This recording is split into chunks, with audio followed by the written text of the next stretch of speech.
নমস্কাৰ দৰ্শকসকল, আজি আপোনালোকৰ বাবে সম্পূৰ্ণ অৰাজনৈতিক বিষয় এটা লৈ আহিছো। অসম চৰকাৰে খিলঞ্জীয়া আৰু জনজাতীয় লোকসকলৰ অৰ্থনৈতিক স্বাৱলম্বিতাৰ বাবে ঐতিহ্যবাহী থলুৱা সুৰাৰ নিয়মসমূহ বহুখিনি সহজ কৰি দিছে। এতিয়া আপুনি আপোনাৰ ঘৰুৱা শিল্পটোক কেনেকৈ চৰকাৰীভাৱে এটা ডাঙৰ ব্যৱসায়িক ৰূপ দিব পাৰিব তাৰ সম্পূৰ্ণ খতিয়ান দাঙি ধৰিব খুজিছো। তাৰ আগতে এই সম্পৰ্কে সংবাদমেলত মুখ্যমন্ত্ৰী ডক্টৰ হিমন্ত বিশ্ব শৰ্মাই কি কৈছে প্ৰথমে শুনি লওঁ আহক।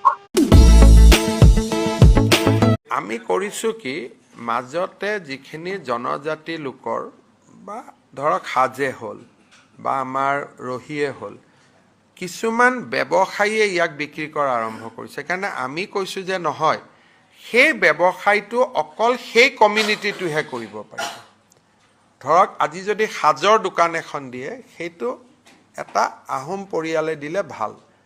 যদি ৰহিৰ দোকান এখন দিলে এটা মিচিং পৰিয়ালে দিলে হ'ল। বোলে লাওপানী কৰিম, বড়ো মানুহ এজনে কৰিলে ভাল। সেইকাৰণে আমি এইটো সিদ্ধান্ত লৈছোঁ, বেলেগ কমিউনিটিৰ ড্ৰিংকছত যাতে বেলেগ কমিউনিটিয়ে ব্যৱসায় নকৰে।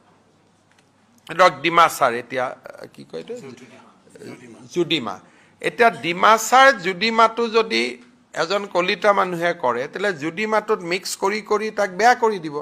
সেইকাৰণে আমাৰ কালি যিখন এক্সাইজ পলিচি প্ৰচাৰ হৈছে তাত লিখা আছে যে জুডিমাৰ ব্যৱসায়টো অকল ডিমাচাই কৰিব, লাওপানীৰ ব্যৱসায়টো অকল বড়োৱে কৰিব, সাজৰ ব্যৱসায়টো তেনেকুৱা যি কমিউনিটিৰ ড্ৰিংকছ, হেৰিটেজ ড্ৰিংক, সেই কমিউনিটিয়ে কৰিব, বেলেগে নকৰে।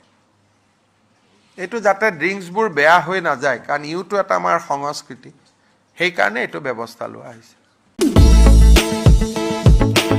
দৰ্শকসকল, মুখ্যমন্ত্ৰীৰ কথা আপোনালোকে শুনিলে। অসমৰ যিসকল জনজাতীয় লোক আছে তেওঁলোকে নিজৰ নিজৰ ঐতিহ্যবাহী পৰম্পৰাগত সুৰা এতিয়াৰে পৰা মুকলিকৈ ব্যৱসায়িক ভিত্তিত প্ৰস্তুত কৰি বিক্ৰী কৰিব পাৰিব। মুখ্যমন্ত্ৰীৰ মতে ইয়াৰ উদ্দেশ্য হৈছে পৰম্পৰাক জীয়াই ৰখা আৰু জনজাতীয় লোকসকলক আৰ্থিকভাৱে স্বাৱলম্বী কৰা।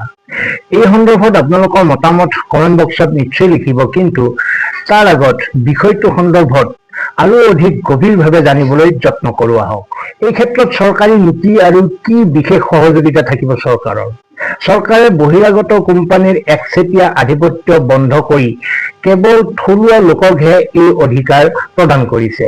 এই বিষয়ৰ অনুজ্ঞাপত্ৰ অৰ্থাৎ লাইচেন্স কেৱল নিৰ্দিষ্ট জাতি বা জনগোষ্ঠীয় সম্প্ৰদায়ৰ লোককহে প্ৰদান কৰা হ'ব।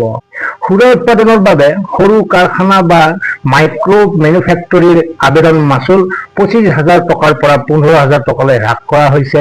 খুচুৰা দোকান বা ভেন অনুজ্ঞাপত্ৰৰ বাবে বাৰ্ষিক মাচুল মাত্ৰ 5,000 টকাৰ পৰা একেবাৰে 500 টকালৈ হ্ৰাস কৰা হৈছে।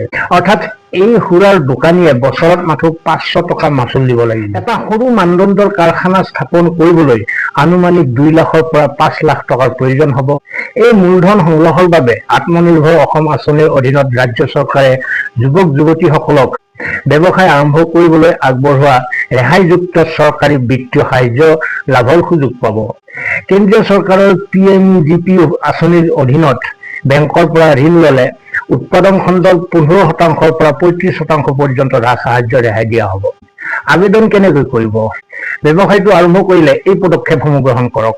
অকলশৰে কৰাতকৈ গাঁৱৰ 4-5জন যুৱক বা যুৱতী লগ হৈ সমবায় সমিতি, কোঅপাৰেটিভ বা মহিলাসকলে এটা আত্মসহায়ক গোট SHG পঞ্জীয়ন কৰিলে চৰকাৰী লাইচেন্স আৰু লোন পোৱাটো সহজ হ'ব। নিজৰ মাটিত এটা সুকীয়া পকী বা টিঙৰ পৰিষ্কাৰ ঘৰ সাজিব লাগিব। মনত ৰাখিব, স্থানডোখৰ ধৰ্মীয় স্থান বা শিক্ষানুষ্ঠানৰ পৰা দূৰত হ'ব লাগিব। সদস্যসকলৰ জনজাতীয় প্ৰমাণ পত্ৰ অৰ্থাৎ ST চাৰ্টিফিকেট, মাটিৰ মালিকী স্বত্বৰ কাগজ বা লিজ দলিল, কাৰখানাটোৰ এটা চৰকাৰী ব্লুপ্ৰিণ্ট বা নক্সা আৰু স্থানীয় পঞ্চায়ত বা পৌৰসভাৰ পৰা অনাপত্তি প্ৰমাণ পত্ৰ অৰ্থাৎ NOC জমা দিব লাগিব। আবেদনকাৰী গোটে প্ৰথমতে নিজৰ জিলাৰ জিলা আবকাৰী অধীক্ষকৰ কাৰ্যালয়লৈ যাব লাগিব। তাত চৰকাৰে নিৰ্দিষ্ট কৰি দিয়া হেৰিটেজ লিকাৰ মাইক্ৰ' মেনুফেক্টৰীৰ আবেদন পত্ৰ পূৰণ কৰিব লাগিব। এই আবেদন পত্ৰৰ সৈতে উল্লিখিত তথ্যসমূহ আৰু কাৰখানাটোত কেনেকৈ সুৰা প্ৰস্তুত কৰা হ'ব তাৰ এটা চুটি বিৱৰণ অৰ্থাৎ প্ৰজেক্ট ৰিপৰ্ট জমা দিব লাগিব। জিলা আবকাৰী বিভাগে কাগজ পত্ৰ আৰু স্থান পৰীক্ষা কৰাৰ পিছত ফাইলটো চূড়ান্ত অনুমোদনৰ বাবে গুৱাহাটীস্থিত আবকাৰী আয়ুক্তৰ কাৰ্যালয়লৈ পঠিয়াই দিব আৰু তাৰ পৰাই অনুজ্ঞাপত্ৰ জাৰি কৰা হ'ব। কেনেকৈ প্ৰস্তুত কৰিব, কেনেকৈ বটলিং কৰিব, লেবেলিং কৰিব বা ক'ত বিক্ৰী কৰিব ইত্যাদি সকলো কথা খৰচি মাৰি মই মোৰ ফেচবুকত লিখিছোঁ। যদি আপোনালোকৰ আগ্ৰহ আছে তেন্তে ডেছক্ৰিপশ্যনত মোৰ ফেচবুক একাউণ্টৰ লিংক দিয়া আছে, তাতে গৈ ক্লিক কৰিব পাৰে। শেষত কওঁ, অসম চৰকাৰৰ এই সিদ্ধান্তই আমাৰ জনজাতীয় সমাজৰ থলুৱা শিল্পটোক বিশ্ব দৰবাৰলৈ নিয়াৰ এক সোণালী সুযোগ প্ৰদান কৰিছে। ইয়াৰ দ্বাৰা সংস্কৃতিও বাচি থাকিব আৰু ডেকা গাভৰুসকলো অৰ্থনৈতিকভাৱে স্বাৱলম্বী হ'ব। কিন্তু কোনোৱে ক'ব বিচাৰিছে যে জনজাতীয় লোকসকলক শেষ কৰাৰ অংক কৰিছে চৰকাৰে। আপোনালোকে কি ভাবে নিশ্চয় কমেণ্ট বক্সত লিখিব। আজিলৈ এৰিছোঁ, ভালে থাকক, কুশলে থাকক, ধন্যবাদ।